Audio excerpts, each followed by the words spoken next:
आज हम लोग पढ़ने जा रहे हैं अर्थमेटिक प्रोग्रेशन। अर्थमेटिक प्रोग्रेशन क्या होता है? इसको शॉर्ट में हम लोग एपी कहते हैं। एपी कोई भी चीज अगर एपी में रहती है तो उसमें क्या होता है, कॉमन डिफरेंस सेम होता है। जैसे मान लो लिखा हुआ है यहाँ पे 2 4 6 8, यानी कि 2 की टेबल अगर लिखी हुई है क्लास, है ना, अगर दो का पहाड़ा लिखा हुआ है, यानी 2 की टेबल, 2 1 2 2 2 4 2 3 6 2 4 8 2 5 10 याद है तुम लोग को, और 2 6 12 2 7 14, मुझे जोड़ जोड़ के करना पड़ता है। यहाँ 16 हो जाएगा, यहाँ 18 हो जाएगा, कुछ क्लास इस तरह से, है ना। ये टेबल तो 20 मतलब 2 10 20 2 11 आगे बढ़ती चली जाएगी ना, कोई दिक्कत नहीं होगी। तो ये सीक्वेंस अगर यहाँ पे जो देखेंगे आप, ये जो है एपी में है। कैसे है ये? एपी में। क्यों एपी में है? क्योंकि यहाँ पे सब में गैप जो देख रहे हैं हम, गैप है ना, दो को गैप बन रहा है सब में, है ना। Ayaan focus on the board, है ना। यहाँ पे जो गैप बन रहा है वो दो का गैप बनता जा रहा है, यानी 2 4 6 8 10, है ना।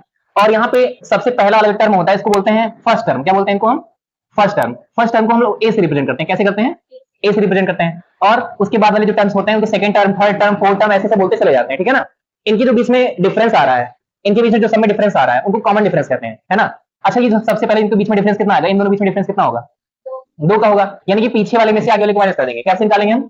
डिफरेंस 1 जो आएगा हम लोग का, डिफरेंस 1 वो आएगा 4 - 2 करके, पीछे वाले में से आगे वाले को माइनस कर देंगे बच्चा। तो कितना आ जाएगा? 2 आ जाएगा। हाँ सर आ गया 2, ठीक है। उसके बाद ये हो जाएगा D1, मान लो डिफरेंस 1, और फिर से हम आगे वाले इन दोनों के बीच में देखेंगे कितना डिफरेंस है, तो फिर से पीछे से इसमें माइनस कर देंगे हम। तो इन दोनों में माइनस करो, कितना आएगा? फिर से 2 ही आएगा ना, D2 हो जाएगा वो, यानी 6 में से हम 4 माइनस कर देंगे, 6 में से 4 माइनस कर देंगे तो आ जाएगा फिर से 2। यानी कि हम देख रहे हैं बार बार जो है डिफरेंस बराबर आ रहा है ना। बार बार जो डिफरेंस होता है जिसको हम कॉमन डिफरेंस कहते हैं वो बराबर आ रहा है यहाँ पे। तो D1 D2 बराबर हो गया। ऐसे ही हम कह सकते हैं D3 निकाल कर देख सकते हो आप लोग, है ना। D3 निकाल कर देख सकते हो। 8 में से 6 जाएगा, कितना बचेगा? 8 में से 6 जाएगा, कितना बचेगा बच्चा? 2 बचेगा। सही है। फिर से अगर हम D4 निकाल कर देखें तो D4 अगर निकाल देखें तो D4 ये वाला जाएगा भाई, ये कौन हो गया? D3 हो गया। और ये कौन सा है? D4 हो जाएगा। ऐसे D5 भी आ जाएगा। क्या आ जाएगा? D5। यानी ये सारे जितने भी D1 D2 D3 D4 D5 आ रहा है ना। क्या हुआ?